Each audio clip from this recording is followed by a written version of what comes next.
நானும் கவினும் ரொம்ப ட்ரூவாக லவ் பண்ணோம். கொஞ்சம் செட்டில் ஆக டைம் தேவைப்பட்டுச்சு. மே 30 அப்போ வந்துட்டு சுஜித்தும் கவினும் பேசிக்கிட்டாங்க. அப்போ அந்த டைமுக்குள்ள வந்துட்டு அப்பா கிட்ட சுஜித் சொல்லிட்டான். அப்பா வந்துட்டு இந்த மாதிரி லவ் பண்ணுறியான்னு என்கிட்ட கேட்டப்ப, இல்லைப்பா நான் லவ் பண்ணல அப்படின்னு சொல்லிட்டேன். ஏன்னா கவின் என்கிட்ட டைம் கேட்டிருந்தான், இன்னொரு 6 months கழிச்சு சொல்லு ப்ளீஸ் அப்படின்னு சொல்லியிருந்தான். அதனால வந்துட்டு நான் வந்துட்டு அப்பா கிட்ட அன்னைக்கு சொல்லலை. அதுக்குள்ளே நெக்ஸ்ட் அப்கமிங் மந்த்துக்குள்ளே இப்படி ஆயிடுச்சு. 2 பேருக்குள்ளே என்ன கான்வர்சேஷன் போச்சுங்கிறது தெளிவாக தெரியாது. ஆனால் கவினுக்கு ஃபோன் பண்ணி சுஜித் வந்துட்டு பொண்ணு கேட்க வாங்க, இவ மேரேஜ்க்கு மூவ் பண்ணாதான் அடுத்து என்னோடய ப்ரொஃபஷனை பார்க்க முடியும் அப்படின்னு சொன்னான். அப்படிங்கிறது எனக்கு தெரியும் கண்டிப்பாக. அதுக்கப்புறமா வந்து 27 என்ன நடந்துச்சு அப்படின்னா, அன்றைக்கி கவின் வராங்கிறது எனக்கு தெரியாது. நான் 28 ஈவினிங் தான் வர சொல்லியிருந்தேன். அவங்க தாத்தாவுக்கு தலையில் சூச்சர்ஸ் இருந்ததுனால நான் வந்துட்டு ரூம் பார்த்துட்டு அட்மிட் பண்ணணும்னு யோசிச்சுருந்தேன். அப்போ வந்துட்டு ஆஃப்டர்நூன் மங்கம்மாள் சாலைக்கிட்ட வந்து நின்றுட்டு தான் எனக்கு வந்துட்டு தெரியவே செய்யும் அவங்க வந்திருக்காங்கன்னு சொல்லிட்டு. ஸோ டேரெக்டாக நான் அங்கே ஐபிக்கு கூட்டிகிட்டு போயிட்டு கவின் உள்ளே வந்தான். பட் அவங்க அம்மாக்கிட்டேயும் மாமாக்கிட்டேயும் மட்டும்தான் நான் பேசிகிட்டு இருந்தேன். பேசிகிட்டே அப்படியே கவின் வெளியே போயிட்டான்.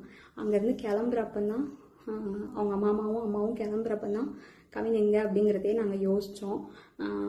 நான் ட்ரீட்மெண்ட் ப்ரொசீஜர்ஸ்லாம் எக்ஸ்பிளைன் பண்ணிகிட்டு இருந்தேன். அப்போ யோசிச்சுட்டு நான் வந்துட்டு சொன்னேன். அவங்க அம்மா வந்துட்டு கால் பண்ணாங்க, அவனுக்கு எடுக்கல. நானும் கால் பண்ணி எடுக்கல. நீங்கள் வேணால் பசிக்குதுன்னு சொன்னாங்க அவங்க அம்மா, சாப்பிட போங்க, நான் வேணால் வர சொல்கிறேன்னு சொல்லியிருந்தேன். அதுக்குள்ளே இப்படி ஆயிடுச்சு.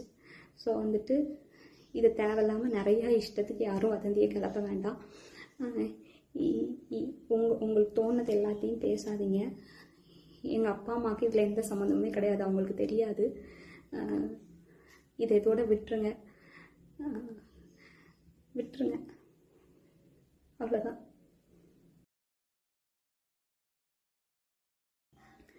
நானும் கவினும் ரொம்ப ட்ரூவாக லவ் பண்ணோம். கொஞ்சம் செட்டில் ஆக டைம் தேவைப்பட்டுச்சு. மே 30 அப்போ வந்துட்டு சுஜித்தும் கவினும் பேசிக்கிட்டாங்க. அப்போ அந்த டைமுக்குள்ள வந்துட்டு அப்பா கிட்ட சுஜித் சொல்லிட்டான். அப்பா வந்துட்டு இந்த மாதிரி லவ் பண்ணுறியான்னு என்கிட்ட கேட்டப்ப, இல்லைப்பா நான் லவ் பண்ணல அப்படின்னு சொல்லிட்டேன். ஏன்னா கவின் என்கிட்ட டைம் கேட்டிருந்தான், இன்னொரு 6 months கழிச்சு சொல்லு ப்ளீஸ் அப்படின்னு சொல்லியிருந்தான். அதனால வந்துட்டு நான் வந்துட்டு அப்பா கிட்ட அன்னைக்கு சொல்லலை. அதுக்குள்ளே நெக்ஸ்ட் அப்கமிங் மந்த்துக்குள்ளே இப்படி ஆயிடுச்சு. 2 பேருக்குள்ளே என்ன கான்வர்சேஷன் போச்சுங்கிறது தெளிவாக தெரியாது. ஆனால் கவினுக்கு ஃபோன் பண்ணி சுஜித் வந்துட்டு பொண்ணு கேட்க வாங்க, இவ மேரேஜ்க்கு மூவ் பண்ணாதான் அடுத்து என்னோடய ப்ரொஃபஷனை பார்க்க முடியும் அப்படின்னு சொன்னான். அப்படிங்கிறது எனக்கு தெரியும் கண்டிப்பாக. அதுக்கப்புறமா வந்து 27 என்ன நடந்துச்சு அப்படின்னா, அன்றைக்கி கவின் வராங்கிறது எனக்கு தெரியாது. நான் 28 ஈவினிங் தான் வர சொல்லியிருந்தேன். அவங்க தாத்தாவுக்கு தலையில் சூச்சர்ஸ் இருந்ததுனால நான் வந்துட்டு ரூம் பார்த்துட்டு அட்மிட் பண்ணணும்னு யோசிச்சுருந்தேன்.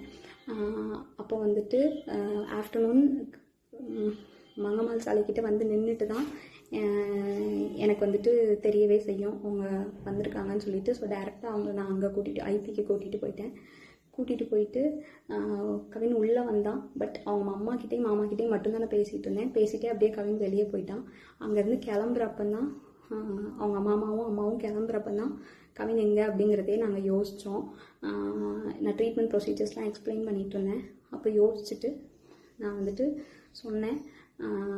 அவங்க அம்மா வந்துட்டு கால் பண்ணாங்க, அவனுக்கு எடுக்கல. நானும் கால் பண்ணி எடுக்கல. நீங்கள் வேணால் பசிக்குதுன்னு சொன்னாங்க அவங்க அம்மா, சாப்பிட போங்க, நான் வேணால் வர சொல்கிறேன்னு சொல்லியிருந்தேன். அதுக்குள்ளே இப்படி ஆயிடுச்சு. ஸோ வந்துட்டு இது தேவையில்லாமல் நிறையா இஷ்டத்துக்கு யாரும் வதந்தியை கிளப்ப வேண்டாம். உங்களுக்கு தோணுது எல்லாத்தையும் பேசாதீங்க. எங்கள் அப்பா அம்மாவுக்கு இதில் எந்த சம்மந்தமுமே கிடையாது, அவங்களுக்கு தெரியாது. இதை இதோட விட்டுருங்க. அவ்வளோதான்.